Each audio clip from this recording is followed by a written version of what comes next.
نائب صدر جمعیت علماء ہند ان سے بھی درخواست کروں گا کہ وہ اوپر تشریف لیں۔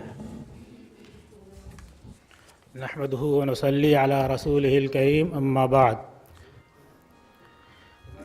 جمعیت علماء ہند کی 100 سالہ تقریبات کے سلسلے میں منعقد ہونے والے اس پہلے سیمینار کی یہ تیسری اور آخری نشست حضرت مولانا سید محمد میاں صاحب سے متعلق ہے۔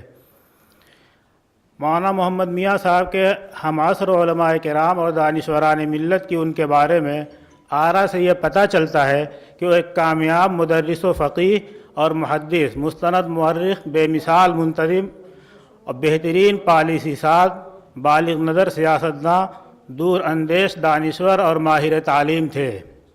ان کی ہمہ جہت دینی، ملی اور تنظیمی خدمات کا دائرہ بہت وسیع ہے۔ ان پر سید الملت کا لقب پوری طرح فٹ ہوتا ہے، جو ان کی بے مثال ملی خدمات کے پیش نظر بالکل حق بحقدار رسید کہے جانے کے لائق ہے۔ مجاہد ملت حضرت مولانا حفظ الرحمن صاحب سیواروی رحمۃ اللہ علیہ کی نگاہ دوربین نے آپ کی تنظیمی خوبیوں اور کمالات کو محسوس کیا اور مدرسہ شاہی کے ارباب انتظام سے آپ کو جمعیت علماء ہند کے لیے مانگ لیا اور دہلی لا کر اپنے معتمد علیہ اور معاون کی حیثیت سے بیٹھایا، اور پھر مولانا محمد میاں نے اپنی گوناگون خدمات سے یہ ثابت کر دیا کہ مجاہد ملت نے جس گوہر نایاب کا انتخاب اپنے مشن بلکہ جمعیت علماء ہند کی تعلیمی پالیسیوں کی تنفیذ کے لیے کیا تھا، اس کے لیے آپ کی ذات قابل ترین اور موزوں ترین تھی۔ مولانا محمد میاں رحمۃ اللہ علیہ دراصل اس تاریخی جماعت کی زبان اور قلم تھے، تعلیمی سرگرمیوں کے امیر تھے۔ مولانا مرحوم کو مولانا احمد سعید رحمۃ اللہ علیہ جمعیت علماء ہند کا ذوالنون مصری کہا کرتے تھے، ان کے زہد اور ان کے اتقاء کی وجہ سے۔ مولانا اخلاق حسین قاسمی رحمۃ اللہ علیہ لکھتے ہیں کہ مرکزی دفتر گلی قاسم جان میں، اس وقت جمعیت کا دفتر وہیں تھا، مولانا حفظ الرحمن صاحب کے بائیں طرف 2 بزرگ ہستیاں بیٹھی نظر آتی تھیں۔ پہلے مولانا محمد میاں صاحب، ان کے بعد مفتی عتیق الرحمن صاحب۔ یہ دونوں بالترتیب جماعت کی روح اور جماعت کا فکر تھیں۔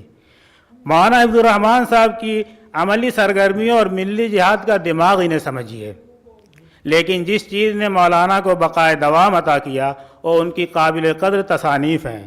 یوں تو مولانا کی ہر تحریر انتہائی بیش قیمت ہے، لیکن اس عموم میں ان کی 2 کتابوں کو بہت زیادہ خصوصیت حاصل ہے۔ ایک صحابہ کرام کا عہد زرنی اور ان کی مثالی حکومتیں، اس میں مولانا نے شاہ ولی اللہ محدث دہلوی رحمۃ اللہ علیہ کی اعزازۃ الخفا کا ترجمہ اور تشریح ایک خاص انداز میں کیا ہے۔ اس کتاب پر معروف صاحب قلم عالم مولانا محمد اشجع صاحب قاسمی ندوی، معتمم و شیخ الحدیث جامعہ امدادیہ مراد آباد نے مقالہ لکھا ہے۔ میں ان سے درخواست کرتا ہوں کہ وہ اپنے مقالے کا خلاصہ پیش فرمائیں، اور میں اپنے تمام مقالہ نگار حضرات سے یہ درخواست کرتا ہوں کہ ہمارے پاس کل 2 گھنٹے ہیں اور تقریباً 30 مقالہ نگار ہیں، تو اس میں 11 بجے لکھا ہوا ہے، 11 بجے سے وقفہ ہوگا آدھے گھنٹے کا، پھر بھی 5 سے 7 منٹ، تاکہ وہ بڑھتے بڑھتے 10 منٹ ہو جاتا ہے، تو اس لیے 5 سے 7 آخری کوشش کریں کہ 5 منٹ میں بات پوری کر لیں۔ مولانا محمد اشجع صاحب قاسمی ندوی۔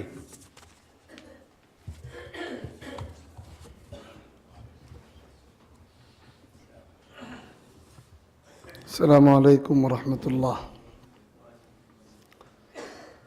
الحمد للہ رب العالمین والعاقبۃ للمتقین والصلاة والسلام علی سید الانبیاء والمرسلین وعلی آلہ وصحبہ اجمعین۔ مقالے کا عنوان جیسا کہ ذکر ہوا، سید الملت حضرت مولانا سید محمد میاں صاحب رحمہ اللہ کی ممتاز اور بے مثال تصنیف صحابہ کرام کا عہد زرنی، ایک مطالعہ اور جائزہ۔ مقالہ 16 صفحات پر مشتمل ہے، اور ایک حصہ جن خصوصیات تک اس مقالہ نگار کی نگاہ پہنچی ہے ان کی روشنی میں اور ان کے تناظر میں منتخب نمونوں کا بھی ہے۔ سید الملت حضرت مولانا سید محمد میاں صاحب رحمہ اللہ ہمارے جامع الکمالات اکابر کے سلسلۃ الذہب کی بہت تابناک اور روشن کڑی تھے. دینی، ملی، علمی، اصلاحی، تعلیمی، تربیتی، تحریکی اور تصنیفی تمام میدانوں میں ان کی بے مثال خدمات کے نقوش نہ صرف یہ کہ روشن ہیں بلکہ اخلاف کے لیے مشعل راہ بھی ہیں اور خضر طریق بھی ہے. قدیم مرکزی اور بافیض دینی درسگاہ مدرسہ امینیہ کی مسند حدیث ہو یا جمعیت علماء ہند کے پلیٹ فارم سے انجام پانے والی متنوع دینی، علمی اور ملی خدمتیں ہوں، ہر جگہ حضرت مرحوم کا نام اور کام زندہ اور نمایاں ہے. سوانحی خاکے اور جامع خدمات کے جائزے سے صرف نظر اس وقت راقم کا مرکزی موضوع حضرت مرحوم کی بے مثال تصنیف صحابہ کرام کے عہد ذری کا ذکر جمیل ہے. کتاب کا پورا نام ہے صحابہ کرام رضی اللہ عنہم اجمعین کا عہد ذری، فضائل و مناقب، عظیم الشان کارنامے، طرز حکمرانی، انداز جہاں بانی اور ان کی مثالی حکومتیں. کتاب 2 ضخیم جلدوں پر اور 850 سے زائد صفحات پر مشتمل ہے، اور اس کے تعارف میں یہ بات بالکل درست ہے.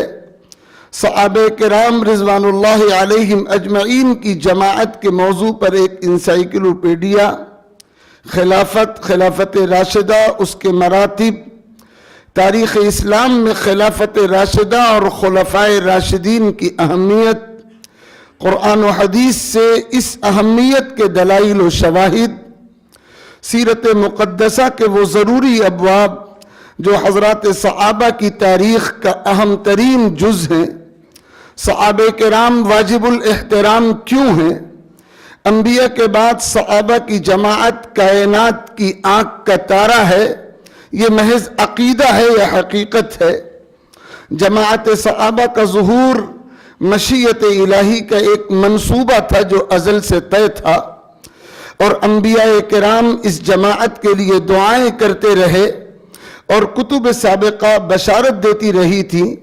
کلام الہی نے اس جماعت کے کیا فضائل بیان کیے، وہ غیر معمولی کارنامے کیا ہیں جو انسانیت کی پوری تاریخ میں ایک امتیازی شان رکھتے ہیں، جن کی بنا پر صحابہ کرام کی جماعت کا احترام نہ صرف اخلاقی اور دینی فریضہ ہے بلکہ شرافت و انسانیت کا ایک تقاضا بن چکا ہے.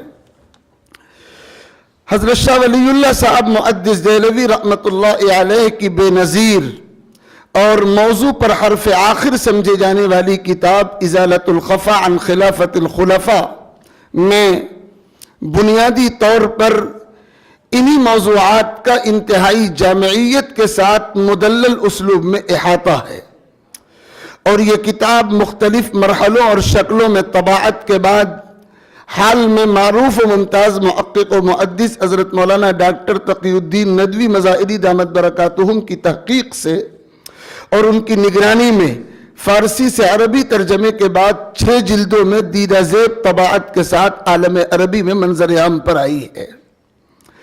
ازالۃ الخفا اصلاً فارسی زبان کی کتاب ہے. حضرت مولانا محمد میاں صاحب رحمہ اللہ نے ازالۃ الخفا کو اردو قالب میں ڈھالنے کی خدمت اپنے ذمے لی، اور باعث رشک بات یہ ہوئی کہ ہماری علمی تاریخ کی شہادت کے مطابق متنوع ان بلند پایا علمی اور فقہی خدمات کے مطابق جو اصحاب عظیمت اہل علم و فقہ کے ہاتھوں ان کے دور اسارت میں انجام پائیں، یہ بلند پایا خدمت بھی بالعموم اس وقت انجام دی گئی جب حضرت مولانا مرحوم انگریز دور حکومت میں تحریک آزادی میں شامل و شریک ہونے کی پاداش میں زیر حراست تھے.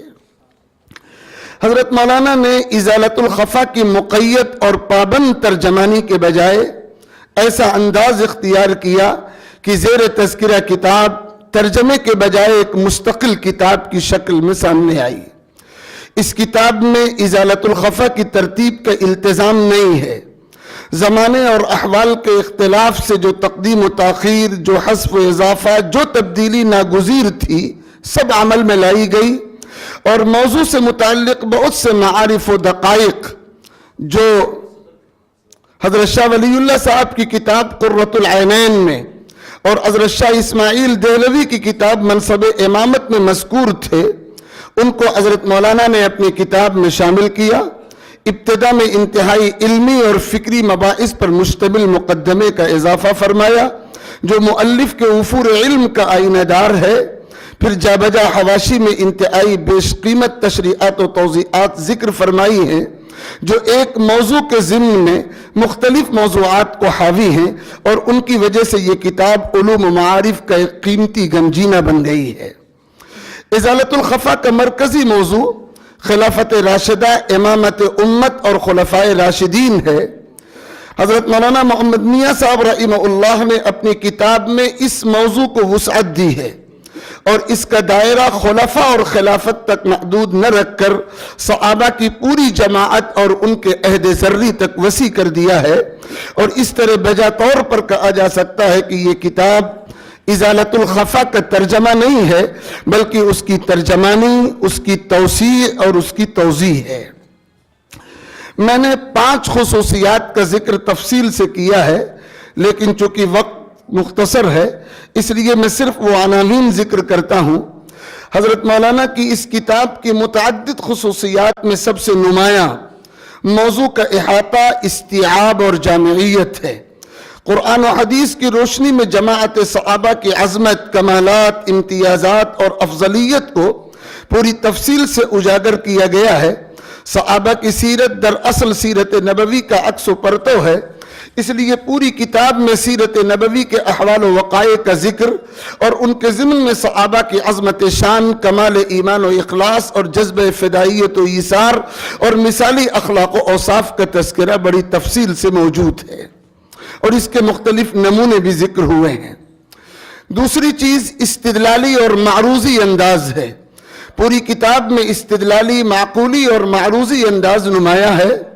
جو کچھ کہا گیا ہے دلیل و برہان کی روشنی میں کہا گیا ہے۔ مصنف کا امتیاز یہ ہے کہ انہوں نے عظمت اصحاب رسول کے اس بات کے لیے قلبی اور جذباتی عقیدت کے اظہار پر بس نہیں کیا ہے، دلائل، شواہد اور ثبوتوں کے انبار لگا دیے ہیں۔ عظمت صحابہ کے منکرین کے شبہے اور مغالطے کا رد کر دیا ہے، اور ہر وہ شگاف پاٹنے کی سعی محمود کی ہے جن سے معاندین صحابہ کچھ بھی در اندازی کر سکتے ہیں۔ تیسری خصوصیت استناد ہے۔ کتاب کی یہ اہم ترین خصوصیت ہے اس کا استنادی اعتبار۔ مصنف نے جن مراجع اور مآخذ سے استفادہ کیا ہے، جن کی تفصیل بھی موجود ہے حوالہ جات کے ضمن میں، ان مراجع پر سرسری نگاہ بھی ڈالی جائے تو ایسا محسوس ہوتا ہے کہ قرآنیات، حدیثیات، فقہیات کے ساتھ ساتھ تاریخ و سیر کے تمام موثوق و معتمد مصادر مصنف کے پیش نگاہ ہیں، اور ان سے لعل و گواہر چن چن کر اس کتاب میں جمع کر دیے گئے ہیں۔ موضوع کا کوئی گوشہ تشنا بھی نہیں ہے اور کوئی حصہ بے حوالہ بھی نہیں ہے۔ جو کچھ لکھا گیا ہے اس پر مستند حوالے موجود ہیں۔ یہ چیز اس کتاب کے اعتبار اور وقار میں اضافہ کرتی ہے۔ چوتھی خصوصیت حسن اسلوب، ترتیب، ادبیت۔ مصنف اردو کے باکمال اور صاحب طرز قلمکاروں میں شامل ہیں۔ کتاب کے ہر فقرے سے حسن اسلوب اور ادبیت کا ترشح ہوتا ہے۔ پوری کتاب اردو معلیٰ کا شاہکار ہے۔ مباحث انتہائی مرتب انداز میں ذکر ہوئے ہیں۔ انداز تحریر عام فہم، دلچسپ و شیریں ہونے کے ساتھ ہی فصاحت و ادبیت کا روشن نمونہ ہے۔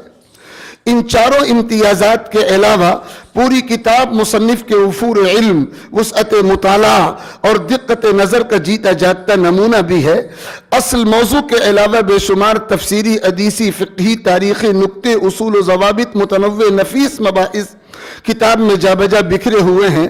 مثلاً ہدہد اور بلقیس کے سلسلے میں بہت قیمتی بحث موجود ہے۔ مشرکین کے جرائم کا تجزیہ بہت اچھی ترتیب کے ساتھ ذکر ہوا ہے۔ غزوہ بدر کے اقدامی اور دفاعی کی جو بحث مؤرخین میں قدیم زمانے سے ہے، مصنف نے بےحد استدلالی انداز میں گفتگو کی ہے اور علامہ شبلی رحمہ اللہ کے موقف کا رد بھی کیا ہے۔ مذکورہ خصوصیات کی روشنی میں کتاب کا مطالعہ کیا جائے تو بیک وقت علم میں اضافہ بھی ہوتا ہے، ذہن و فکر کے دریچے بھی کھلتے ہیں، شکوک و اوہام کا ازالہ بھی ہوتا ہے، صحابہ کی عقیدت دلوں کے اندرون میں سیوا ہوتی ہے اور محسوس ہوتا ہے کہ قاری کے سامنے علمی معارف و دقائق کا ابر رواں رمجم برس رہا ہے اور قلب و روح، فکر و نظر، بصیرت و بصارت سب سیراب و شاداب ہو رہے ہیں۔ مصنف کے قلم و اسلوب کا یہ سیر ہر قاری کو اپنا اسیر بناتا ہے۔ نمونے میں نے ذکر کیے ہیں لیکن ان کے کسی منتخب حصے کے سنانے کی بھی وقت میں گنجائش نہیں ہے۔